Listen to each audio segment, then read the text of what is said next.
دنیا میں کوئی بھی ماں باپ ایسا نہیں ہے جو اپنے بچے کی تربیت میں کوئی کمی چھوڑنا چاہتا ہو۔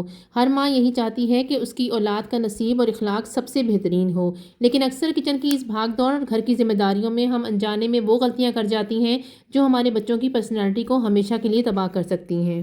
آج کی ویڈیو ہر اس ماں کے لیے ہے جو اپنے بچوں کو ایک کامیاب انسان بنانا چاہتی ہیں۔ تو چلیں آج گھر کے رینڈم کاموں کو کرتے ہوئے آپ کو بتاتی ہوں کہ آپ کی وہ کون سی 5 غلطیاں ہیں جو آگے جا کر آپ کے بچوں کو کمزور، بزدل، الجھا ہوا اور ناکام انسان بنا دیتی ہیں۔ ویڈیو کے سبھی پوائنٹس امپورٹنٹ ہیں، سو پلیز ویڈیو کو فل واچ کیجیے گا۔ بسم اللہ الرحمن الرحیم۔ السلام علیکم، this is Shabila, welcome back again, hopefully you all doing great, I am fine الحمدللہ۔ غلطی نمبر 1 کو ڈسکس کرنے سے پہلے آپ سبھی سے میری ہمبل ریکویسٹ ہے کہ پلیز چینل کو لازمی سبسکرائب کر دیا کریں، بیل نوٹیفیکیشن کو لازمی آن کیا کریں تاکہ میری ہر آنے والی ویڈیو کا نوٹیفیکیشن بر وقت آپ تک پہنچ سکے۔ غلطی نمبر 1، ایموشنل نیگلیکٹ، یعنی بچوں کی بات انسنی کر دینا۔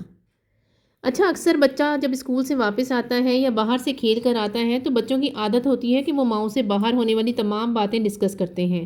وہ چاہتے ہیں کہ ماں ان کی بات کو سنے اور ریئیکٹ بھی کرے، لیکن اکثر مائیں بچوں کو یہ کہہ کر خاموش کروا دیتی ہیں کہ میں ابھی کام کر رہی ہوں، بعد میں بات کرنا، اور یہ بات کبھی نہیں آتی۔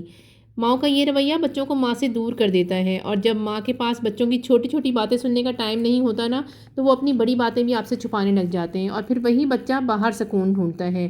لہٰذا آپ جتنی بھی مصروف ہیں اپنے ٹائم کو مینیج کریں، اپنے بچوں کو وقت دیں، ان کی باتوں کو غور سے سنیں۔ یقین کریں اگر آپ بچے کو غور سے سنتی ہیں نا تو بچے کے اندر ایک خود اعتمادی پیدا ہوتی ہے اور آپ کو بار بار بچے کو جاننے کے لیے سوال کرنے کی ضرورت نہیں پڑتی۔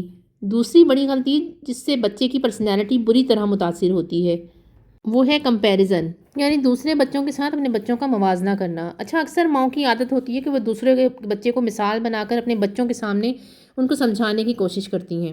یقین کریں آپ 1 گھنٹہ بھی بچوں کو سمجھاتی رہیں گی نا تو بھی بچہ آپ کی کسی بات کا کوئی اثر نہیں لے گا، سوائے اس کے کہ آپ اس کا مقابلہ کسی دوسرے کے ساتھ کر رہی ہیں اور دوسرے کو بہتر اور اپنے بچے کو کمتر کہہ رہی ہیں۔ یاد رکھیں، ہر بچہ اپنے اندر خاص کوالٹی رکھتا ہے اور دوسرے بچے سے مختلف ہے۔ بہن بھائیوں میں بھی اکثر دیکھیں تو ایک ہی جگہ پرورش پانے والے بچے عادات اور اطوار کے لحاظ سے مختلف ہوتے ہیں، اس لیے یہ جو کمپیریزن ہوتا ہے نا، یہ سب سے خطرناک غلطی ہے جو اکثر پیرنٹس کرتے ہیں۔ ایسا کرنے سے نہ صرف اپنے بچے کے اندر کا کانفیڈنٹ ختم کر رہی ہوتی ہیں بلکہ اس کے اندر دوسرے لوگوں کے لیے حسد، جیلسی جیسے نیگیٹو بیہیویئر کو بھی ہوا دے رہی ہوتی ہیں۔ تیسری بڑی غلطی، آپس کی لڑائیاں۔ تیسری غلطی جو مائیں اکثر کرتی ہیں، ہسبینڈ یا سسرال والوں سے بچوں کے سامنے لڑتی ہیں یا اونچی آواز میں باتیں کرتی ہیں۔ دیکھیں، آپ تو لڑ کر چپ ہو جاتی ہیں لیکن وہ معصوم سا دل دہشت کا شکار ہو جاتا ہے۔ بچے کے لیے گھر سکون کی جگہ ہے، اگر آپ چاہتی ہیں آپ کا بچہ ذہنی طور پر مضبوط بنے تو اس کے سامنے گھر کا سکون مت بگڑنے دیں۔ چوتھی بڑی مسٹیک، بچوں پر اپنی مرضی تھوپنا، یعنی ان کے خوابوں کا گلا گھونٹنا۔ اچھا، اکثر والدین یہ چاہتے ہیں کہ جو ہم نہ بن سکے وہ ہماری اولاد بن کر دکھائے، اور اس خواہش کو لے کر ہم زبردستی بچوں پر پریشر ڈالتے ہیں کہ تم نے ڈاکٹر ہی بننا ہے یا تم یہی سبجیکٹ رکھو گے جو ہم چاہتے ہیں۔ پلیز ایسا کرنا بند کریں۔ کبھی بچوں سے بھی پوچھا ہے کہ وہ کیا چاہتے ہیں، ان کی مرضی کیا ہے؟ انہیں اپنی زندگی کے لیے رائے دینے کا اختیار دیں، انہیں اڑنے کے لیے پر دیں، بوجھ مت بنائیں، کیونکہ والدین کا کام راستہ دکھانا ہے، راستہ روکنا نہیں۔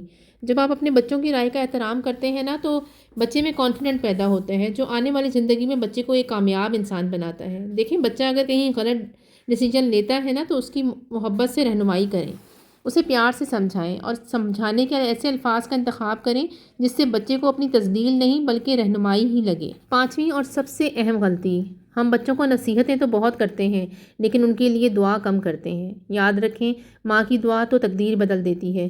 جب وہ سو رہے ہوں ان کے سر پر ہاتھ رکھ کر دعا کریں، انہیں احساس دلائیں کہ ان کی ماں کا آنچل ان کے لیے ہر وقت دعاؤں سے بھرا ہے۔ نصیحت سے زیادہ آپ کا کردار اور آپ کی دعائیں انہیں بدلیں گی۔ جی تو گھر کے کام تو ساری زندگی ہی چلتے رہیں گے، لیکن بچوں کو پالنے کا یہ دور اگر گزر گیا تو پھر نہیں آئے گا۔ آج ہی فیصلہ کریں کہ ہم نے انہیں ایک بہترین انسان بنانا ہے۔ اگر میری بات آپ کے دل تک پہنچی ہو تو اسے دوسری ماؤں تک بھی ضرور پہنچائیں۔ اللہ ہم سب کے بچوں کے نصیب بلند کرے اور بچوں کو دنیا اور آخرت کی نیکیاں اور بھلائیاں عطا فرمائے، آمین۔ ویڈیو دیکھتے اگر یہاں تک آ گئے ہیں تو پلیز چینل کو سبسکرائب کیے بغیر بالکل مت جائیے گا، ویڈیو کو لائک لازمی کیا کریں اور کمنٹ میں مجھے لازمی بتائیے گا کہ آپ میری ویڈیو کون سے ملک، کون سے شہر سے دیکھ رہے ہیں۔ ملتی ہوں کل ایک اور نئے یوزفل ٹاپک کے ساتھ، جب تک اپنا خیال رکھیے گا، دعاؤں میں مجھے یاد رکھیے گا۔ اللہ حافظ۔